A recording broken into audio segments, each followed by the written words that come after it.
morning, students. Today we will discuss about reclamation and management of saline soil in problematic soil under management course. Before that, we have already discussed most of the part of the syllabus. In this part, saline, first of all, you have to know what is saline soil, what is salinity. You might have been seen during when you are going through road by bus or by railway, might have been seen white incrustation on the surface of earth somewhere in the remote area, particularly where less vegetation may be there. So that white incrustation is saline incrustation, and this saline incrustation may not be there when less salinity will be there. And this, if less salinity will be there, of course in that situation also osmotic potential will be high, and this salinity is used to describe the concentration of ionic salt species. Generally it include calcium, magnesium, sodium, potassium, and in anion, chloride, bicarbonate, carbonate, sulfate, and other ions. These ions are responsible for development of salinity. Now, how will you measure this salinity in the field? It can be expressed in terms of electrical conductivity, and the unit of electrical conductivity is millimhos per centimeter or micromhos per centimeter, or you can express it in decisiemens per meter. The electrical conductivity of a soil sample is proportional to the concentration of the ions in the sample. So EC is a simple indicator of total salt concentration. If salt concentration is more, it means EC will be more and salinity will be more. You can see some picture where salinity is clear cut visible. Here near to this river, you can see white incrustation. These are the salt incrustation. Here also you can see the salt incrustation, salty area in the surface. Here also in this picture also it is clear cut visible that soil is affected with salt concentration. Here also in this picture it is clear cut. Here moisture is not there, so clear cut salt is visible, white incrustation. If you will take remote sensing data, satellite data, this imagery will be white. So by this way you can calculate it or interpret it through remote sensing data also, that where is saline soil. And in one more thing I want to add here, in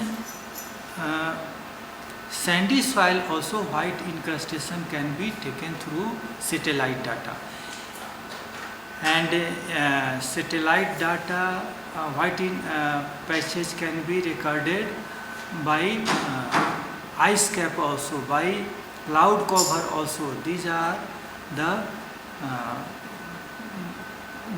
but there is some differences between these white imagery when taking from satellite, white imagery of salt affected soil, white imagery of cloud, white imagery of this ice cap. This all imagery is of course white, but suppose cloud is there, white imagery will be there, but some overlapping of same size of image will also be there, because their image fall on the earth surface, and that image also capturing in this photographs. So when you will take imagery through remote sensing data, through satellite data, then you will find two similar shape of image on the earth surface. So that will be cloud, but in this white incrustation of salt affected soil, this overlapping image will not find. So by this way you can interpret, or for interpreting of data, digital image processing is there. By using that digital image processing, you can interpret the information which whether soil is affected by saline soil or other sandy soil or some other things. Here also in this picture you can find clear cut salinity is visible on the surface of this tree. Lower part of the tree, you can, on the bark you can find white incrustation, means ponded water was there, saline water was there, and after evaporation of this saline water, and that salt can be visible clear cut. Now how will you measure this saline soil? Saline soil and water salinity are measured by passing an electrical current between the two electrodes of a salinity meter in a sample of soil or water. The electrical conductivity or EC of a soil or water sample is influenced by the concentration of composition of dissolved salt. Salt increase the ability of a solution to conduct an electrical current. So a high EC value indicates a high salinity level, means current flow will be more. If salinity will be more, current flow from one electrode to another electrode will be more. So in that condition electrical conductivity will be more. Here electrical conductivity can be term used to describe the measurement of salinity, and the unit can be translated, or it can be converted from one unit to another unit of electrical conductivity. If 1 deci-Siemens per meter will be there, that can be converted into millisiemens per centimeter. Same means ds per m is equal to ms per centimeter. You can see in this slide also. But if you will convert into microsiemens per centimeter, it will be multiplied by 1000. It is simple mathematical calculation, you can easily calculate it. Now how will you reclaim and manage the saline soil? Here there are some options for management of saline soil. First, a scraping of upper layer. When salinity is more and visible on the surface of earth, then it can be scraped out from the upper layer of the soil. So from the upper layer, if more salinity, in previous slide also you have seen, you might have been remembered that some white incrustation was visible.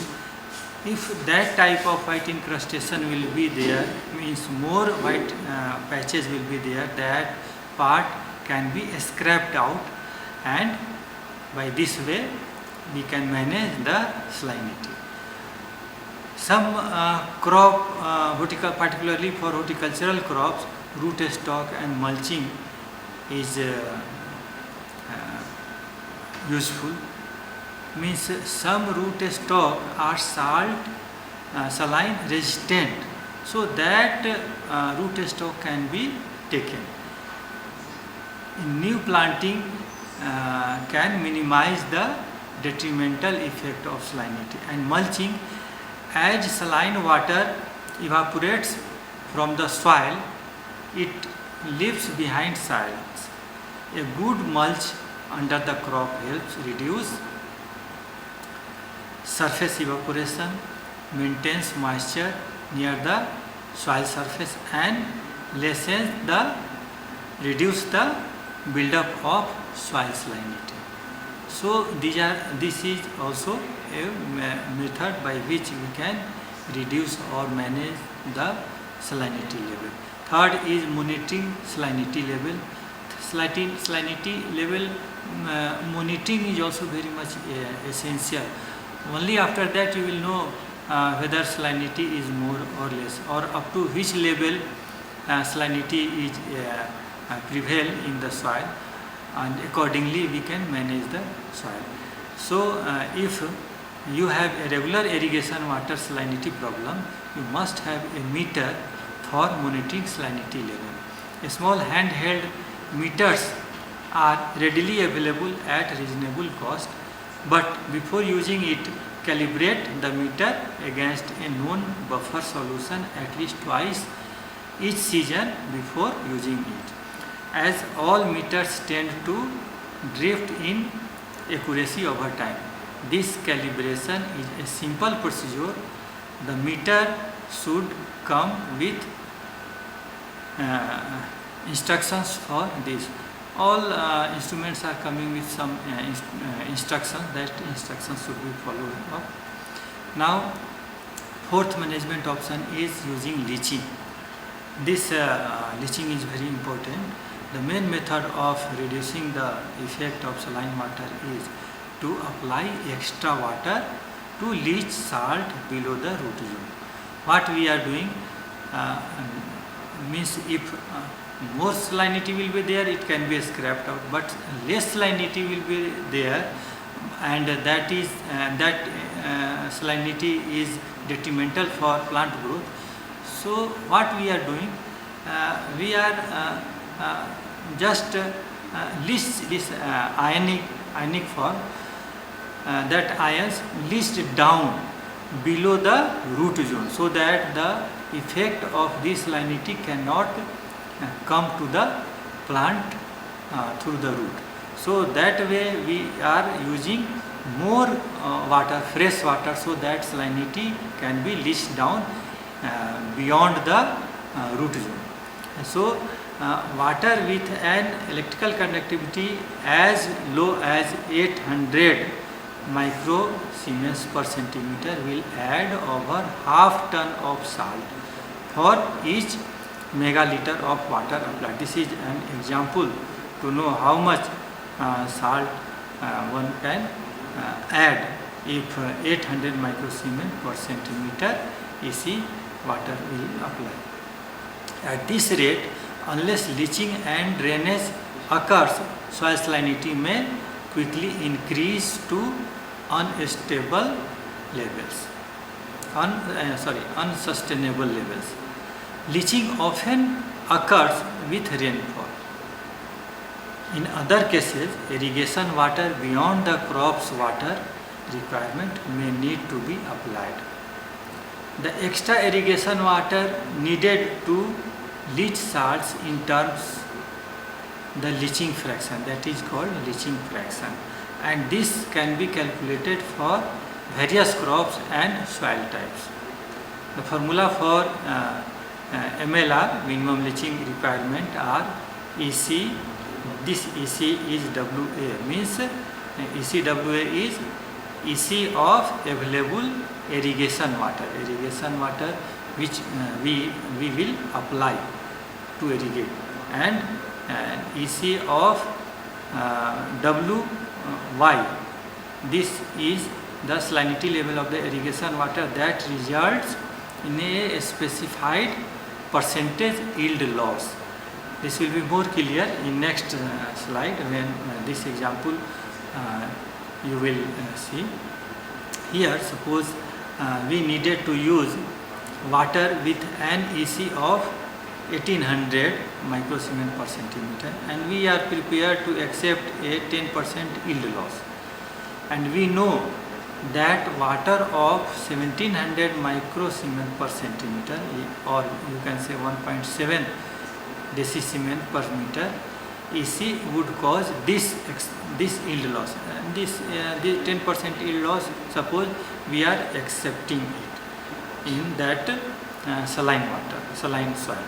So minimum leaching requirement can be calculated by this way. MLR is equal to 1.8, here 1800 here is written, and 7.5 is the factor, and 1.7 is the water acceptable for yield loss, and 1.8 is upper, it is written here. So it is coming 0.16. 0.16 means 16% more water should be applied when irrigating for minimizing the salt concentration to get the proper yield. So, but here note on drainage, it is very important. If you apply additional leaching water, you must have good subsoil drainage to ensure the least saline water which can regularly be removed from the soil, because leaching of soil salinity is essential, and if this saline ion, the ions which are developing salinity, that ion should be leached out. So by this way, minimum leaching requirement, we can calculate how much irrigation water, fresh irrigation water should be applied for the reducing the yield loss. Thank you.